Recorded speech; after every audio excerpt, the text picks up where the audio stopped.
Good afternoon, guys. Welcome to the channel. I'm Corey, Driveway Demons, and today I'm reviewing the 2018 Nissan, no, not a 370Z, a Versa.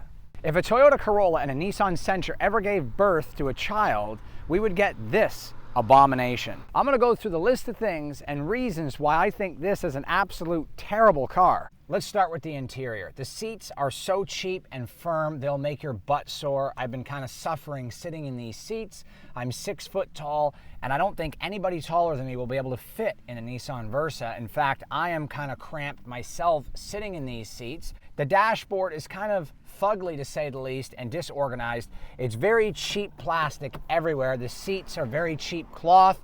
There's nothing electronic about the AC or the heat controls. There's no backup camera. I feel like I'm driving an 80s Japanese car right now, bare bones, no frills, absolutely nothing included in the vehicle. But hey, they gave us a CD player, which is kind of outdated by only 20 years. I'm surprised this thing came with cruise control, which surprisingly it did. The stereo is absolutely horrible. It sounds like something you'd get out of a 1990 Geo Metro. The glove box is extremely small. You could maybe possibly fit your registration in there and your wallet, maybe car keys, and that's about it. Don't expect to store anything in the glove box at all.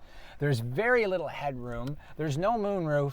And to top all of this off, the trunk space is very limited. If comfort's your thing, you might want to steer clear of the Nissan Versa. It rides somewhere in between riding on bricks and a Corvette, which both are not good in my opinion, just one's the lesser of two evils. The vehicle does not ride good at all. Even the slightest bump, you're gonna feel like you went over a huge pothole. If you have kids in the back, they're gonna think they're at some crazy carnival on a roller coaster ride that just derailed.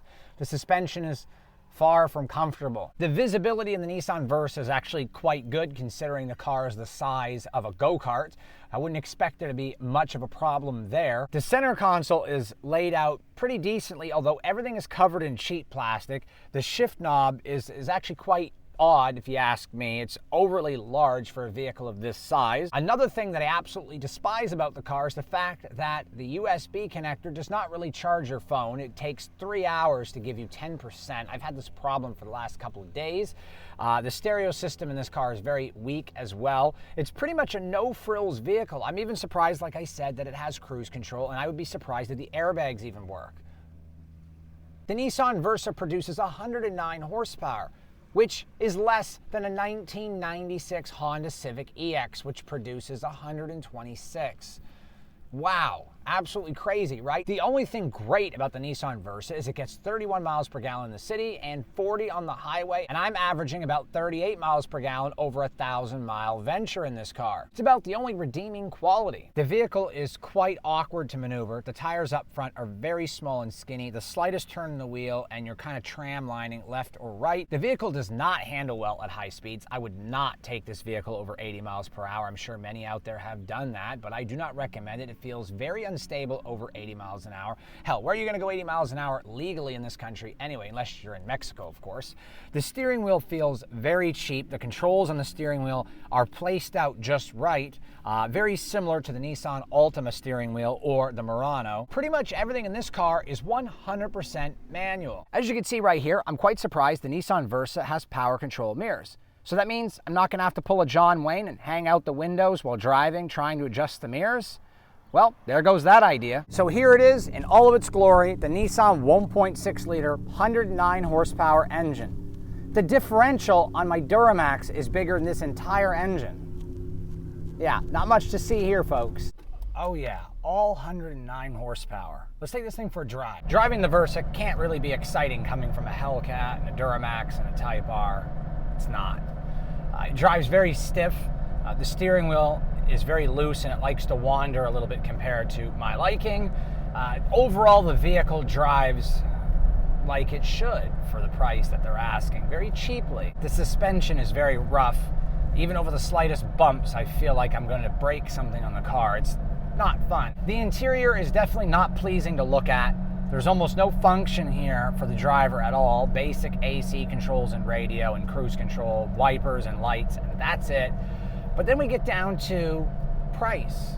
The Nissan Versa can be had for $12,000. That's right, $12,000 brand new.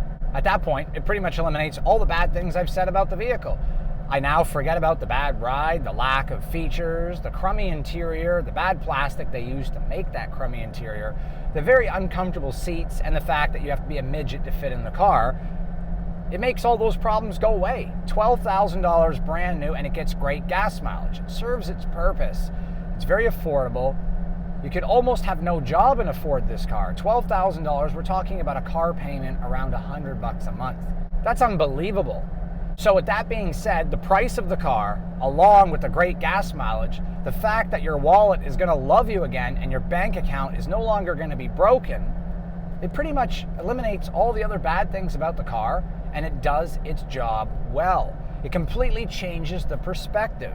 $12,000 for this vehicle is definitely a bargain, even though it's pretty much lacking every feature under the sun. If you're looking for a vehicle that just does its job, gets good gas mileage, and doesn't cost you a lot, or you're an Uber or Lyft driver, this is your vehicle. As the gas mileage, like I said many times, is so spectacular, it's just you're not going to be comfortable riding in it. There's many other vehicles in this class: the Hyundai Accent, the Kia Rio, the Chevy Spark, the Ford Fiesta, the Toyota Corolla.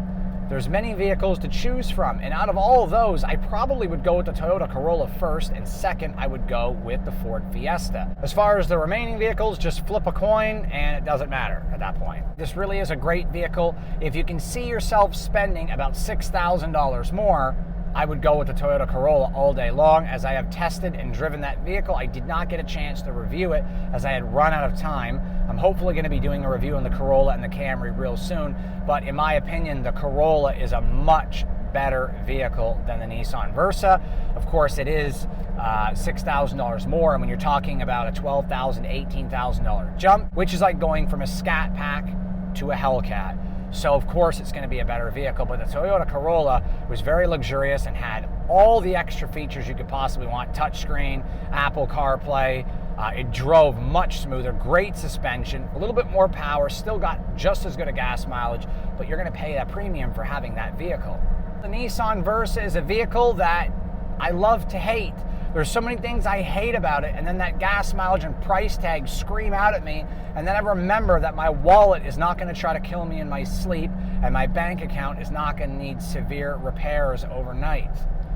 It's really a catch-22. Is it really the worst vehicle ever made, or just simply the best bargain? Look, the Nissan Versa is so slow, you couldn't even scare your car-phobic great-grandmother who's 100 years old. She would be sitting in the passenger seat laughing at you. Look, I'd do a 0 to 60 test, but I know you guys don't want to sit around watching that for the next 45 minutes.